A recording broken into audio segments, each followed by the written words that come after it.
அமெரிக்க அரசால் தொடுக்கப்பட்டுள்ள குற்றச்சாட்டுகளுக்கு அதானி குழுமம் மறுப்பு தெரிவித்திருக்கிறார்கள். இந்த நிகழ்வு தொடர்ச்சியாக பேச்சு பொருளாக மாறியிருக்கக்கூடிய சூழ்நிலையில் அமெரிக்க அரசால் தொடுக்கப்பட்டுள்ள குற்றச்சாட்டுக்கு அதானி குழுமம் மறுப்பு தெரிவித்திருக்கிறது. குற்றச்சாட்டுகள் அடிப்படை ஆதாரமற்றவை என்றும் அவற்றை மறுப்பதாக அதானி குழுமம் மறுப்பு தெரிவித்திருக்கிறது. அமெரிக்காவில் அதானிக்கு பிடிவாரண்ட் பிறப்பிக்கப்பட்ட நிலையில் அவருடைய நிறுவனமாக இருக்கக்கூடிய கிரீன் எனர்ஜி நிறுவனம் இது தொடர்பாக மறுப்பு தெரிவித்திருக்கிறார்கள். அந்த மறுப்பில் அமெரிக்காவில் திரட்டப்பட்ட நிதியை நாங்கள் பயன்படுத்த மாட்டோம் என்று தெரிவிக்கப்பட்டிருக்கிறது. அதை தொடர்ச்சியாக அமெரிக்காவின் குற்றச்சாட்டுகளை சட்ட ரீதியாக எதிர்கொள்வோம் என்று அதானி குழுமம் தெரிவித்திருக்கிறது. ஏற்கனவே கிரீன் எனர்ஜி நிறுவனம் மறுப்பு தெரிவித்த நிலையில் அதை தொடர்ந்து அதானி குழுமம் தற்போது இந்த குற்றச்சாட்டுக்கு மறுப்பு தெரிவித்திருக்கிறார்கள்.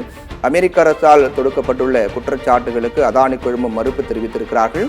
அமெரிக்காவில் திரட்டப்பட்ட நிதியும் அதை சார்ந்து பல்வேறு முறைகேடு நடைபெற்றிருப்பதாக அமெரிக்க குற்றம் சாட்டி அதானிக்கு பிடிவாரண்ட் பிறப்பித்தது.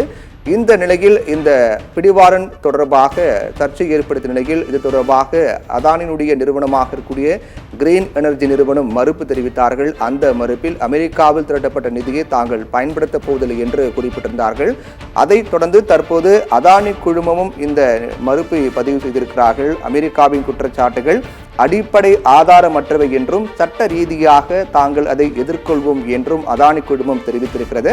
குற்றம் நிரூபிக்கப்படும் வரை ஒருவர் நிரபராதி என அமெரிக்க சட்டத்திலே உள்ளது என்றும் அதை சுட்டிக்காட்டி அமெரிக்காவின் சட்டத்தில் குற்றம் நிரூபிக்கப்படும் வரை அவர் நிரபராதிதான் என்பது இருக்கக்கூடிய நிலையில் அந்த நிகழ்வை அந்த கருத்தை சுட்டிக்காட்டி அதானி குழுமம் தன் மீது தொடுக்கப்பட்டுள்ள குற்றச்சாட்டுக்கு மறுப்பு தெரிவித்திருக்கிறது.